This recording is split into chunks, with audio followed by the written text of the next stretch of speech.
Welcome back to our next edition of the CBB Review Studio podcast. I am Dan Siegel, joined as always by my co-host, Ben Anderson, and we are approaching that start of the regular season. We are recording on October 29th. That is a Sunday, so 8 days left. We are going to be previewing the CBB rank teams number 15 through 11 on our CBB Review site.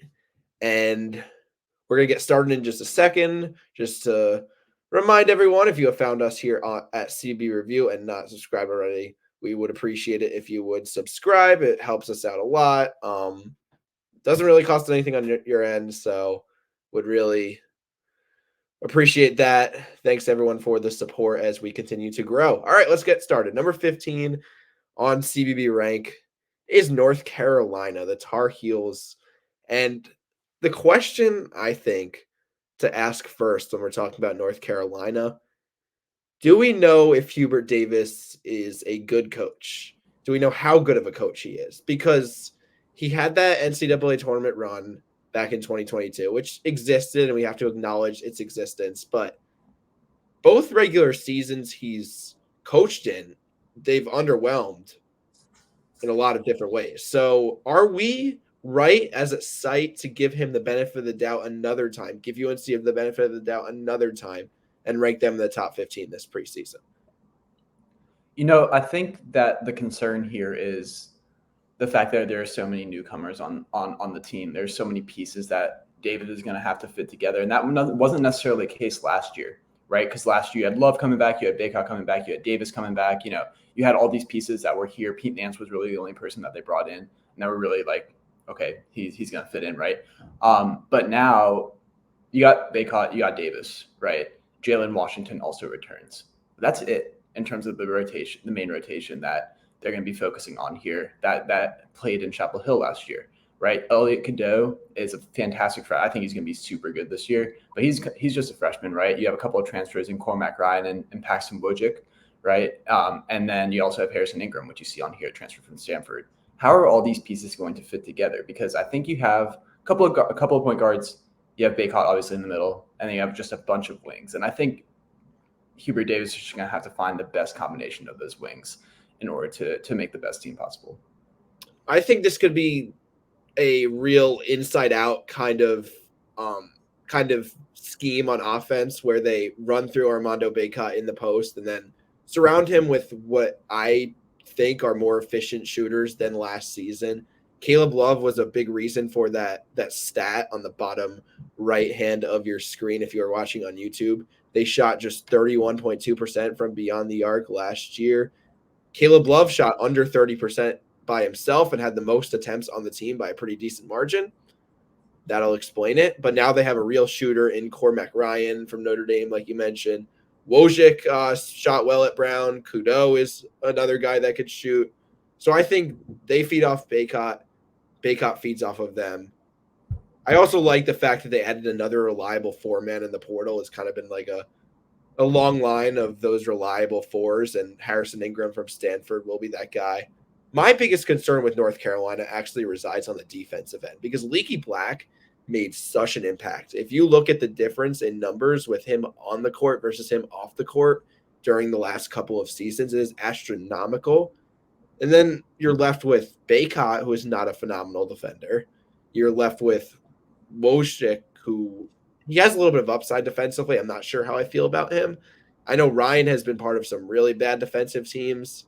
If this team gets held back again, I think defense is the reason. Yeah, I think you're probably right. Harrison Ingram has the opportunity to become sort of a Leaky Black, not like an all-league defender like Leaky was, but he can fill the gaps when needed. I mean, he has the NBA body to do so. But I agree. I think you're going to see this Carolina team run up and down the court again. All their games are going to be in the 70s, right? Maybe even 80s sometimes. I think they're just going to have to outscore everyone, and they might be able to do so. I just don't know if they'll be able to do so to the tune of them finishing in the top 15 at the end of the season. Yeah, where do you have your UNC and your ACC power rankings? Because personally, Duke, Miami, and Virginia are teams ahead of North Carolina in my preseason rankings. Yeah, I think you could reasonably have them anywhere from 2 to 4. I personally have them 3. I'm a little bit lower on Miami. I think we mentioned that on the last episode. I don't know what the depth is going to look like there. So I think I have Duke 1, Virginia 2, UNC 3, Miami 4. I think you could reasonably have any of those, the bottom 3 teams in any order, though. All right, let's head into the Big East. We've got Villanova as number 14 on CBB rank. Now, year 1 for Kyle Neptune, Villanova had its worst season since 2011 to 2012. They went 17-17. However, a lot of people are saying Villanova is going to be back this year. And why? Well, their roster does look really, really good. Yeah, I'm buying in Villanova here.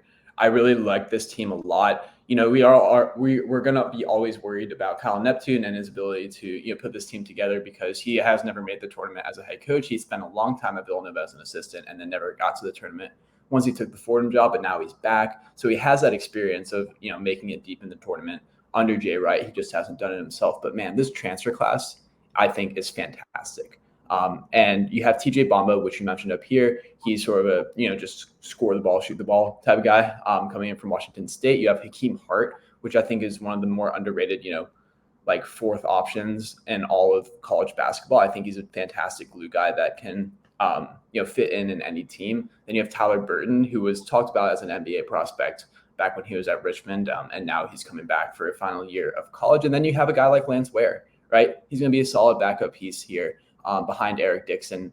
And I just think he filled out this roster extremely well. A lot of the pieces all fit together. I'm always a little bit worried about size when you're talking about Villanova. They don't traditionally have a super big team, but I think they're going to be a little bit deeper than they normally are. And when you have Justin Moore coming back, hopefully at full strength after only playing 13 games last year, this has all the makings of a really good Villanova team.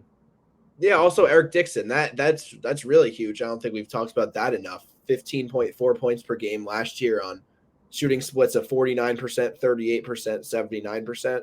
That's really good numbers. I think he is one of the best bigs in that Big East. And he really developed defensively down the stretch too. His shot block numbers went way up. And Villanova's program has really thrived off of guys like that. Not necessarily being like the guy, but being a really vital piece to good Villanova teams. And I still did see last year like some of what made Villanova good under Jay Wright, especially down the stretch. They had a positive turnover to assist ratio. The fundamentals were there, right? Like making the smart decisions to shoot, the right passes, all that stuff. And that's a good sign, especially with a roster that was younger last year than it is this year. I think similar to North Carolina, the real problem with Villanova, at least last year, was the shooting. And this is coming from a program that has been just so good shooting the rock beyond the arc. They were outside of the top 100 in the country in 3-point percentage for the first time last year since that 2015-16 season. And not only were they outside of the top 100, they were ranked 200th. So really far outside of what the norm is for Villanova. Bamba addresses that. Burton's more of a slasher, but still, he's really good.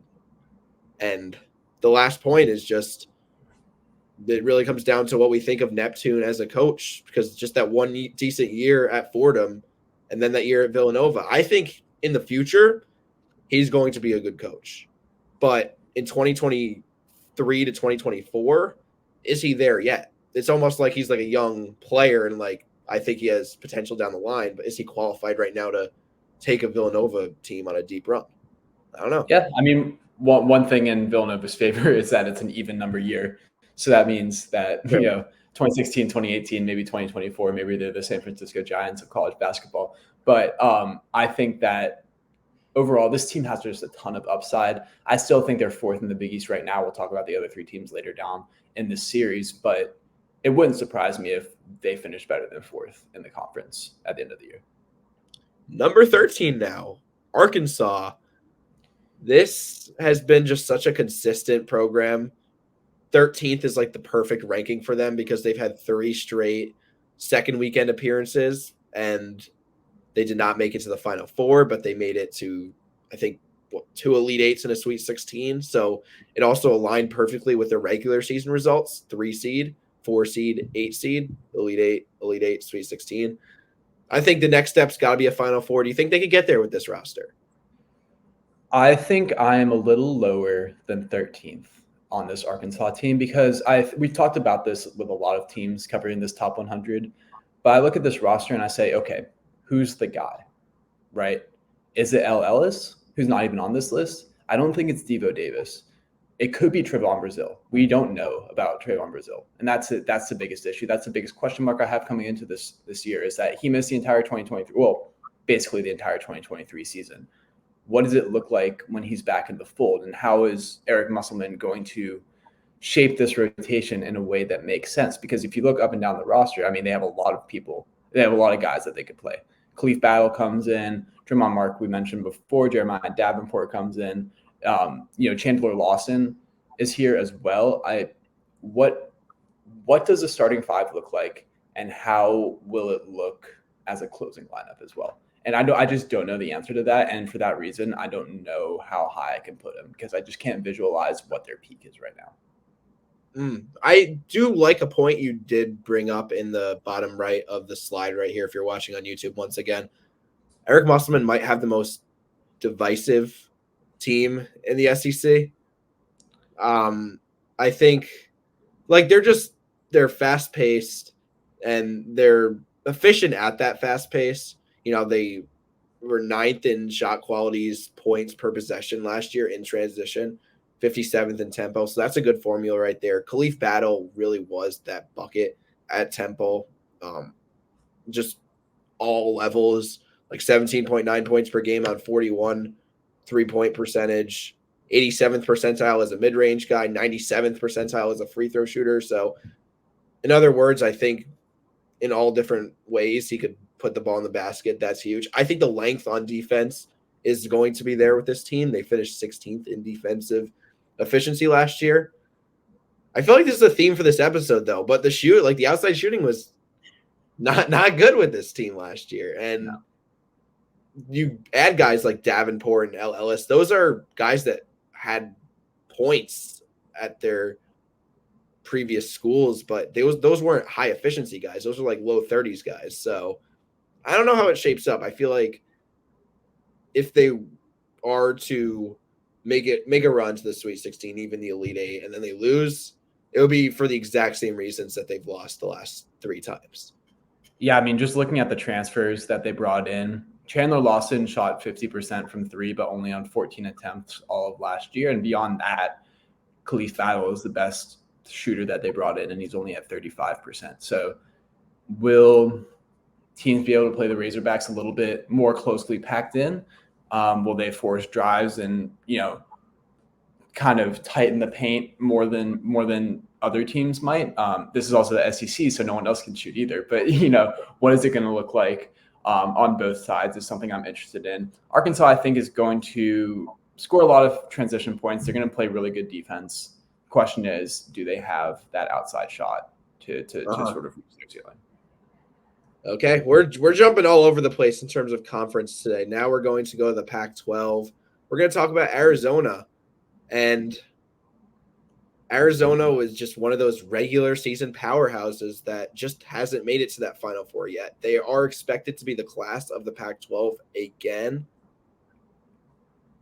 I don't know if that says more about the Pac-12 than Arizona. I think Arizona is legit, but talk to me about what you think of this Wildcats team. Yeah, I think this Arizona team is going to be really good.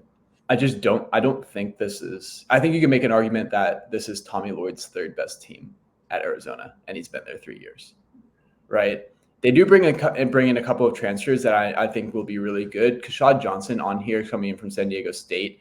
His numbers don't pop out, but he was extremely important to a team that reached the national title game. So he knows how to win. He was in that Brian Dutcher system for a while there. Caleb Love, obviously one of the most divisive players in all of college basketball. They sort of found a replacement for Kirk Risa, you could say, with Caleb Love, maybe even a more extreme version of Kirk Risa. But he'll have his good games. He'll have his bad games. I'll be interested to see what that looks like now that he's in Tucson. And then finally, you bring in Jaden Bradley from Alabama. He should be a really solid piece in the backcourt here as well. I'm excited to see Kylan Boswell make that second-year jump. I think he's going to be a really talented point guard there. I don't know how long he's going to stay. He might be gone for the NBA in a couple of years, but it'll be interesting to see what that looks like. The bottom line here is that they lost as old as Tubelis. I think, and I don't think people are talking about how important he was to last year's team's success, right? This was a 2 seed. They did lose to Princeton, right? Obviously, that's not great, but he was a fantastic player, and he really made that offense run in a lot of games. So will they have the player to replace him? Because Shaw Johnson's not necessarily an offensively minded player all of the time. But I don't see that full replacement, even if it's a sum by parts deal. Yeah, exactly. Longtime followers of us will know that I've always been a huge Tubelis fan. Umar Ballo is someone I expect, though, to be a star this year. He doesn't play nearly that same role that Tubelis played, but he is another front court guy who I think just has a good all-around game as a 7-foot center. And then Bradley from Alabama, that's another intriguing guy you mentioned who can continue to improve. I think we have to talk a little bit more about Caleb Love. This is an experiment at Arizona, right? Because we just talked about North Carolina, and I don't think it's a bold take to say that North Carolina did some addition by subtraction, some addition by subtraction with getting rid of Caleb Love or him transferring out here to Arizona. We know he's going to get buckets. He averaged 16.7 points per game last year, and he was great the year before in terms of volume. But will he be able to play within a more refined role at Arizona? Some nights he's hot. Give him the green light. Can he give himself the red light? We'll see. But yeah, I don't know. I think this is fair for Arizona. I think that's a big question mark, but it's always fair to assume they'll be good at this point, at least in the regular season. So that's what I would pick them around. In the regular season, I don't think I would have them 12th at this point on my list to make the Final Four. But I do think they would finish 12th in the AP poll, right? The week before conference championship tournaments. Yeah, I'm not placing a futures bet in Arizona. Absolutely. No, well, maybe to win the Pac-12 if there's value there. I haven't looked at those odds, but you know what I'm saying. I think the value is in Colorado for the Pac-12, but we already mentioned that before. Yeah. All right, let's finish this off in the Big 12. Yes, the Big 12 now. Houston. Kelvin Sampson has really built a national power in Houston, and while they haven't won the big one yet, they do always show up in tournaments. They always win games. And I think this team is no different in terms of the talent that Houston has. Yeah, absolutely. I mean, this is just a machine at this point. I think that you can ask the average college basketball fan to name 5 players on Houston's roster. I don't know if they would be able to do so. And yet we all know that Houston's going to be a top 15 team basically year in and year out. And that's what makes it so impressive, especially with a job that was, so dead for so long. For Kelvin Sampson to have revived it is really quite incredible. I think I know what 3 or 4 players offer on this Houston team, but the question about their ceiling revolves around who will make the next jump in my mind, right? And you have a couple of candidates for this. One is Terrence Arsenault. He's a very highly recruited freshman. Last year didn't make the impact many thought he would, but he could make that sophomore jump. We also have Damian Dunn coming in from Temple, as well as another option. Finally, the last option we didn't mention here, but Emmanuel Sharp. A lot of people are very high on him, having that sophomore leap. The thing is, one of them has to make that leap, I think, for Houston to be as good as they have been in the past couple of years. I think they'll be very solid, but in a Big 12, that's going to be obviously a lot tougher than the American that they've been playing in. I think they're going to take a few losses that they're not going to be used to. I'll be interested to see how they react to that throughout the season. Yeah, that's exactly the point I wanted to make. This new conference in the Big 12 is a lot different than that old AAC. It's not your automatic 30 wins every year. I could almost bet you they're not going to win 30 games this year just because of the strength of schedule they'll have. It does always start with the defense with Houston, though, and that's their safety net right there. They're usually around the top in the country there. I assume they will be again. And LJ Cryer is the last topic of conversation here. Just a real name to watch out for, someone who has experience balling out in this conference. That's going to be the guy this year, one of the best players in the Big 12. And I'm really like, here's the thing about Houston, right? They're a very entertaining team, especially like last year with Jarris Walker and all that. They're a really fun team to watch, but now there's going to be a reason to watch them like every single game because they're in the Big 12, and I'm really looking forward to that being the case. Yeah, absolutely. I mean, Houston, Texas, Houston, Baylor, Houston, Kansas State. Yeah. These are all going to be fantastic games. I can't wait to see what that looks like. This was just such a great ad for the Big 12 from a basketball perspective. Yeah, I was going to say that. It made from a football perspective, we can talk about that, but from a basketball perspective, it made way too much sense. Absolutely. All right, well, that will do it for today's edition of the CBB Review Studio podcast. Thanks, everyone, for watching and listening. Be sure to subscribe if you have not already. Appreciate that. And once again, thanks for watching and listening, and take care.